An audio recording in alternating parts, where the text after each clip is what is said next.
देखो बेटा, ये बहुत इंटरेस्टिंग सवाल है। इसमें कह रहे हैं ये स्टिक है, मीटर स्टिक है, यानी कि 1 मीटर की है। ठीक है, अगर आप इसको एच या एल मान लें तो 1 मीटर का कह सकते हैं। वजन भी दे रखा है इसका, कितना है? 240 ग्राम। कहाँ पे होगा? ध्यान दीजिए, इसका वजन इसके सेंटर पे होगा, यानी इसको कैपिटल एम कह लें। सेंटर ऑफ मास पे होगा क्योंकि यूनिफॉर्मली डिस्ट्रीब्यूटेड है। 240 ग्राम केजी में बदल लेंगे, 1000 से भाग करेंगे, 0.28 यूज कर लेंगे। एक आपके पास और स्ट्रिंग है जो कि 1 मीटर लंबी है, इस पे एक मास है, इस पे मान रखा है जो कि 100 ग्राम यानी 100 ग्राम का है। सर कह रहे हैं कि अगर जब इसको यहाँ से रिलीज करेंगे तो जाहिर सी बात है यहाँ लड़ेगा। अब जब ये लड़ता है तो इसके साथ चिपक जाता है, और चिपकने के बाद ये दोनों जो है उठेंगे, आगे बढ़ेंगे। इतनी दम नहीं है पूरा चक्कर लगा लें, कितने एंगल तक मैक्सिमम ये जा सकते हैं वो आपको बताना है। तो आपने कहा कोई बात नहीं सर, हम बताएंगे। सबसे पहले तो यहाँ पे टकराने पे इसकी एनर्जी निकाल लीजिए भाई। जितना ऊपर जाएंगे जितनी एनर्जी होगी इस सिस्टम की, कब? जब आपका रॉड और मास जुड़ के एक सिस्टम बनेगा, उसकी जितनी काइनेटिक एनर्जी होगी वो पूरे पूरे सिस्टम की पोटेंशियल एनर्जी में कन्वर्ट हो जाएगी। यानी उसके पास काइनेटिक एनर्जी खत्म हो जाएगी, पोटेंशियल बचेगी, वहीं तक वो जा पाएगा। और आपको थीटा निकालना है, कोई दिक्कत वाली बात नहीं है। तो आपने कहा चलिए पहले सिस्टम की काइनेटिक एनर्जी निकालने के लिए इस मास को जब रिलीज करते हैं तो यहाँ पे कितनी ओमेगा होगी वो निकालें। तो आपने कहा law of conservation of energy लगाते हैं, स्मॉल मास यानी एक स्ट्रिंग और उससे टके हुए छोटे से मास की। आपने कहा half I omega square is equal to how much? M G H, जो इसकी पोटेंशियल एनर्जी थी। हाइट इतनी थी क्योंकि बेस आप ये लेके चल रहे हैं। ठीक, तो आपने कहा भाई साहब आपके पास मोमेंट ऑफ इनर्शिया कितना क्या लगे? हमारे पास छोटा सा मास है, छोटी सी लेंथ है 1 मीटर की, कहन ये तो हाइट भी है, तो हमने कहा इसको भी एच मान लो भाई। Omega square is equal to M G H. तो एम एम कैंसिल हुआ, एच से एच कैंसिल हुआ, तो ओमेगा स्क्वायर बराबर क्या बचा? 2g। और जो ये एच बच गए थे जो कि 1 मीटर के थे, नीचे आ गए थे, जिसको आपने कहा 2g। एच बराबर 1 मीटर यानी कि 2g। तो ओमेगा की जब भी ज़रूरत पड़ेगी, इनिशियली यहाँ पे जब टकराया है ये वाला मास, तो उसका जो एंगुलर वेलोसिटी ओमेगा थी वो किसके बराबर थी? √2g के। एनर्जी एक सिस्टम की एक फॉर्म से दूसरे में ट्रांसफर होती है, और moment of inertia, angular momentum, law of conservation of angular momentum में जो मोमेंटम होता है वो चाहे लीनियर हो चाहे एंगुलर, वो एक सिस्टम से दूसरे सिस्टम में ट्रांसफर होता है। एक सिस्टम आपका ये है क्योंकि यहाँ से स्मॉल मास रिलीज हुआ, दूसरा सिस्टम क्या बन रहा है? आपके पास रॉड और उसके साथ जुड़ा हुआ ये वाला मास। तो यहाँ ये ओमेगा से नहीं चलेगा। आप सोचेंगे ये पूरी काइनेटिक एनर्जी सिस्टम को ट्रांसफर करेगा। एनर्जी एक ही सिस्टम की एक फॉर्म से दूसरे फॉर्म में ट्रांसफर होती है, मोमेंटम एक फॉर्म से, यानी कि ये वाला जो मोमेंटम था इस मास का, उस एंगुलर वेलोसिटी का, वो इस सिस्टम को ट्रांसफर होगा।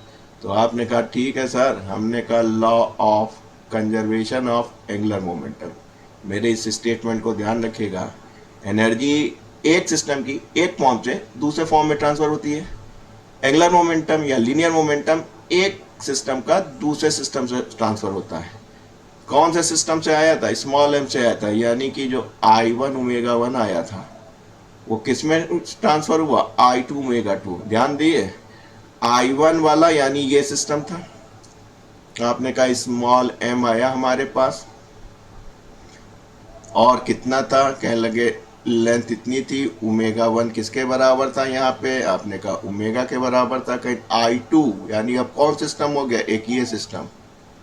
इसका मोमेंट ऑफ इनर्शिया यहाँ से यहाँ तक आप जान रहे हैं 1 मीटर है, तो आपने कहा एम एच स्क्वायर। और साथ में एक सिस्टम और बन गया है, कौन सा? ये रॉड का। रॉड का किससे रोटेट कर रहा है? अबाउट वन एंड, यानी एम एच स्क्वायर बाई 3, और ये ओमेगा 2, यानी कि जब ये पूरा सिस्टम चलेगा तो वो ओमेगा से नहीं चलेगा, ओमेगा 2 से चलेगा। काम बन गया। ये आपने कहा सर एच स्क्वायर दोनों तरफ था जो कम हो गया कर लें, ये आपका 0.1 हो गया। ओमेगा भी अभी आपने निकाला था, 2g हो गया। m 100 ग्राम का किलोग्राम बदल लिया, 240 ग्राम को बदल लिया, इसमें हो गया आपका ओमेगा 2। लीजिए भाई साहब, आपका ओमेगा 2 भी निकल आया। भाग कर दीजिए तो 8 टाइम चला जाएगा, 0.8, यानी कि आप कह सकते हैं 0.18 ओमेगा 2। इसको इससे हटा दीजिए तो ये यहाँ आ जाएगा, तो आपका ओमेगा 2 मिल जाएगा। How much? √2g upon 1.8। Equation number 2। ये वाला मोमेंट ऑफ इनर्शिया ध्यान रखिएगा I2। अभी आगे हम लोग को जब law of conservation of energy लगाएंगे तो हमको 0.18 ये वाली चीज यूज करेंगे जहां I2 होगा। आइए अगले पेज पे चलते हैं। अब क्या हुआ भाई साहब, ये जुड़ गया और ये जुड़ के चल दिया। मान लीजिए इतनी हाइट तक आता है और यहाँ पे रुक जाता है सिस्टम, तो आपको यही थीटा निकालना था। तो आपने कहा ये स्मॉल m है और ये सेंटर ऑफ मास का मास कहाँ पे होगा, उसके सेंटर पे होगा। यानी पूरा सिस्टम कितना ऊपर आ गया, इतनी हाइट के ऊपर आ गया। इतना आपको मालूम है h, जो कि 1 मीटर माना था बेटा आपने, एम आई राइट? और उसमें से इतना घटा दें और ये बराबर कितना होता है, कहीं भी मूल जुड़ नहीं रही है तो h है। IIT की तैयारी कर रहे हैं तो इतना निकालना आता है, इतना अपॉन h बराबर कॉस थीटा। तो जाहिर सी बात है ये बराबर h कॉस थीटा के होता है। बस काम बन गया। जब यहाँ से चले थे तो किससे चले थे, ओमेगा 2 से। तो आपने कहा कि सर फिर से एनर्जी लगा दो, जितनी एनर्जी होगी उतने आगे जाएंगे। जब यहाँ चले थे तो कहने लगे स्मॉल m, तुम्हारे पास क्या था? कहने लगे सर हमारे पास एनर्जी थी, एंगुलर का मसला था, तो हमने ये कह दिया।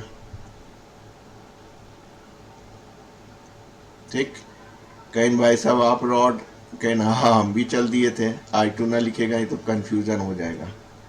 ये moment of inertia of A stick कर दिया। चलेगा तो दोनों एक ही सवारी कर रहे थे, ओमेगा 2 से इसमें बैठे हुए थे, चल रहे थे।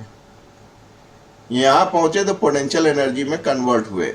m वाले कितने हाइट जाए, तो हमने कहा भाई mgh, और h में से इतना घटा दीजिए। h आपका 1 मीटर था इसलिए हमने 1 ले लिया, तो 1 माइनस कॉस थीटा। क्या लगे रॉड, कहीं सार हम भी इतना उठे थे लेकिन हमारा जो मास है वो आधे पे स्थित था, तो ये हो गया 1 माइनस कॉस थीटा। बस सॉल्व हो गया, समस्या हल आपकी।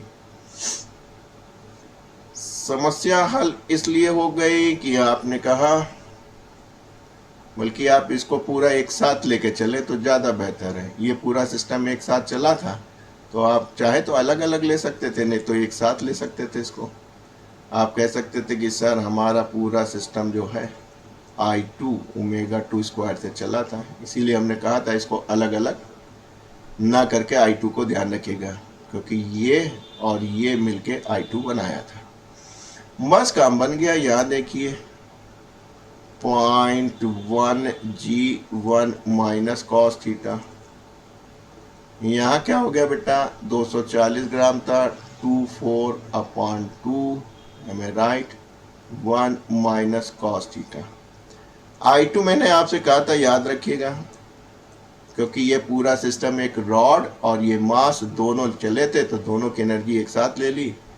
ओमेगा 2 मैंने इसीलिए आपका निकाल दिया था, इसका स्क्वायर, यानी ये कितना हो गया, ये हो गया आपका 2g, स्क्वायर कट गया था और नीचे 1.8 बचा था, तो 1.8 इंटू स्क्वायर से 1.8 इंटू 1.8 हो गया।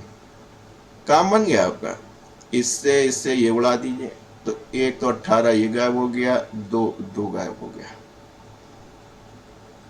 यहाँ से आपने इसको कॉमन ले लिया, 0.12 कुछ दिख रहा है, कॉमन दिख रहा है बेटा, जी दिख रहा है, 1 माइनस कॉस थीटा दिख रहा है, दोनों जगह है। यहाँ पे 0.1 है प्लस 0.12 है, समस्या हल हो गई। केवल यहाँ बचा 1/18 कॉस थीटा निकालना, जो कि 1 माइनस कॉस थीटा से निकाल लेंगे। यहाँ पे कितना हो जाएगा 0.22। काम बन गया बेटा आपका। बस अब तो कैलकुलेटर ही उठाइए, वो 1/18 इंटू 0.22, इसका हो गया 100। तो अगर हम भाग कर दें 100 को डिवाइड कर दें 22 से, फिर पुनः डिवाइड कर दें 18 से, तो आपका आ रहा है 0.52। कॉस थीटा निकालना है, इसके लिए इधर ले आइए। तो cos theta is equal to 1 minus 0.52। 1 में से घटा दीजिए, ये लगभग आ रहा है 0.747 यानी 75। आप जानते हैं cos 0 बराबर 1 के होता है और cos 60 बराबर 0.5 के होता है, यानी 1 और 0.5 0 और 60 के बीच में है। तो जब आपने इसका इन्वर्स लिया 0 और 60 के बीच में 0.75, तो करीब ये 41 डिग्री के आसपास मिलता है। यही आपका आंसर भी है।